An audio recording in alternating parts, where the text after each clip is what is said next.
जय श्री कृष्ण दोस्तों, हर हर महादेव। मैं पूनम पांडे आप सभी लोगों का शक्ति कुंज चैनल पे बहुत बहुत स्वागत करती हूँ। चैत्र मास के शुक्ल पक्ष की एकादशी को कामदा एकादशी कहा जाता है। कामदा का अर्थ होता है कामनाओं की पूर्ति करने वाला।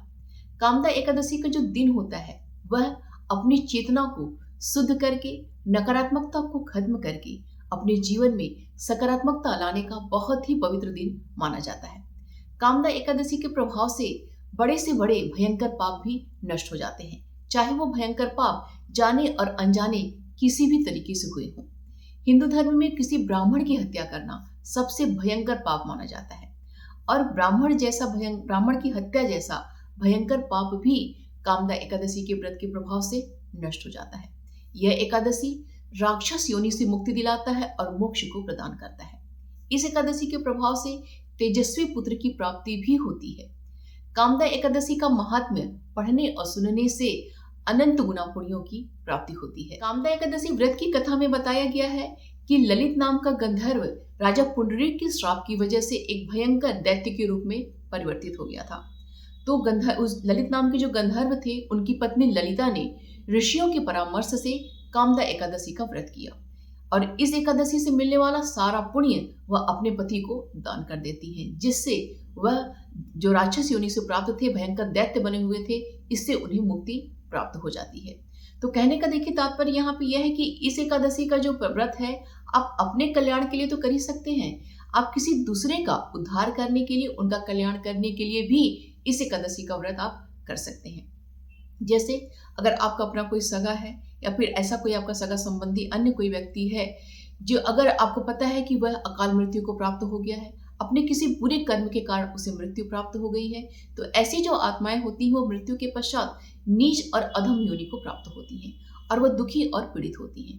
तो ऐसी अगर मृतक आत्माएं जो हैं आपकी जानकारी में हैं, उनका उद्धार, उनका कल्याण आप करना चाहते हैं, तो इस एकादशी का व्रत आप करके उस मृतक व्यक्ति के नाम से अगर उसका जो इस एकादशी का जो पुण्य है वह आप दान कर देते हैं, तो ऐसी जो मृतक आत्माएं होती हैं उनका उद्धार हो जाता है, उनका कल्याण हो जाता है और वो मोक्ष को प्राप्त होते हैं। तो अगर ऐसा आप करना चाहते हैं तो भी आप ऐसा आप कर सकते हैं।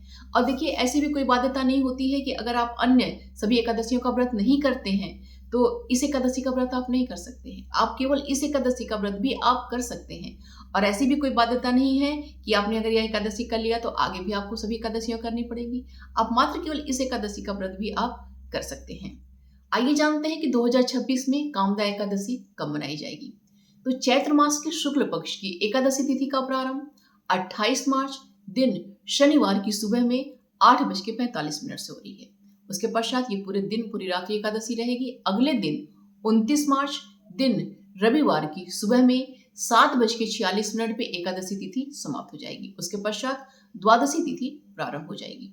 तो हमारे शास्त्रों में हमें कभी भी दशमी युक्त एकादशी का व्रत करने का सुझाव नहीं दिया गया। ये हमारे लिए हितकर नहीं होता है, बल्कि हमारे शास्त्रों में हमें बताया गया है कि हमेशा ही द्वादशी तिथि युक्त एकादशी का व्रत करना चाहिए। तो 28 मार्च दिन शनिवार को भले ही देखिए सुबह में 8:45 से एकादशी तिथि लग जा रही, पूरे दिन रहेगी, पूरी रात्रि रहेगी, लेकिन इस दिन जो है उदया तिथि में दशमी तिथि है और दशमी तिथि युक्त एकादशी का व्रत करना हमारे लिए हितकर नहीं होता है। और वहीं पे देखिए 29 मार्च दिन रविवार को उदया तिथि में हमें एकादशी तिथि मिल रही है। भले ही वो थोड़ी देर के लिए ही है, 7:46 तक ही है, लेकिन उसके पश्चात द्वादशी तिथि प्रारंभ हो जा रही है। तो हमारे शास्त्रों में द्वादशी तिथि युक्त ही एकादशी व्रत करने का सुझाव दिया गया है। इसलिए यह जो कामदा एकादशी का व्रत है वह 29 मार्च दिन रविवार को रखा जाएगा। स्मार्त और वैष्णव सभी की एकादशी उसी दिन रखी जाएगी, 29 मार्च दिन रविवार को। और इस्कॉन मंदिर में भी ये जो एकादशी है 29 मार्च दिन रविवार को ही रखी जाएगी। 29 मार्च दिन रविवार को शाम में 6:20 तक धृत योग रहेगा। उसके पश्चात शूल योग प्रारंभ हो जाएगा। इस दिन दोपहर में 2:38 तक अश्लेषा नक्षत्र रहेगा। उसके पश्चात मघा नक्षत्र शुरू हो जाएगा। कामदा एकादशी के दिन विष्णु सहस्त्र नाम का पाठ करना बहुत ही उत्तम माना जाता है।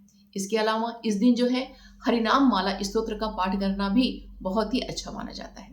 इन दोनों स्तोत्रों के अलावा ज्यादा से ज्यादा हमें नाम जाप करना चाहिए और मंत्र जाप करना चाहिए। अगर आप किसी मंत्र का जाप पहले से करते हैं तो उसी मंत्र का आप जाप कीजिएगा, अन्यथा आप हरे कृष्ण महामंत्र का जाप कर सकते हैं। हरे कृष्ण कृष्ण कृष्ण हरे हरे, हरे राम राम राम हरे हरे। यह जो नाम जाप है, मंत्र जाप है, जो है बहुत ही अच्छा माना जाता है। इसके अलावा कृष्णाय वासुदेवाय हरे परमात्मने प्रणत क्लेशनाशाय गोविंदाय नमो नमः, इस मंत्र का जाप भी आप कर सकते हैं। अब देखते हैं इसका जो पारण मुहूर्त कब है। तो 29 मार्च दिन रविवार को हम कामदा एकादशी का व्रत कर रहे हैं, तो इसका जो पारण है वह 30 मार्च दिन सोमवार को किया जाएगा। तो 30 मार्च दिन सोमवार को जिस दिन हम पारण कर रहे हैं, इस दिन जो है द्वादशी तिथि सुबह में 7:09 पे समाप्त हो जा रही है। उसके पश्चात त्रयोदशी तिथि प्रारंभ हो जा रही है। तो पारण का जो शुभ मुहूर्त है वह सुबह में 5:53 से लेकर सुबह में 7:09 तक है। तो देखिए, पारण का जो मुहूर्त है हमें बहुत ही कम समय मिला है, सुबह में 7:09 तक के अंदर ही आपको जो है ये पारण अपना कर लेना है। तो एकादशी का व्रत करना जितना महत्वपूर्ण होता है उतना ही महत्वपूर्ण होता है जो पारण का मुहूर्त होता है, उसी पारण मुहूर्त में इस व्रत का पारण करना, अर्थात अपने व्रत को खोलना, व्रत को तोड़ना। तो समय का आप लोग बहुत ही ध्यान रखिएगा, 7:09 के अंदर जो है इस व्रत का पारण आप लोग अवश्य ही कर लीजिएगा। तो उम्मीद करती हूँ कि यह वीडियो आप सभी के लिए बहुत ही हेल्पफुल होगा। इससे संबंधित कोई भी प्रश्न अगर आपका होगा तो कमेंट बॉक्स में मुझसे पूछिएगा, उसका रिप्लाई मैं आपको अवश्य करूंगी। वीडियो जरा सा भी हेल्पफुल लगेगा तो प्लीज लाइक अवश्य कीजिएगा, शेयर कीजिएगा अन्य लोगों के संग। चैनल पे अगर नए हैं तो प्लीज चैनल को सब्सक्राइब अवश्य कर लीजिएगा। मिलते हैं अगले वीडियो में। अपना और अपनों का ख्याल रखिएगा। जय श्री कृष्ण, हर हर महादेव।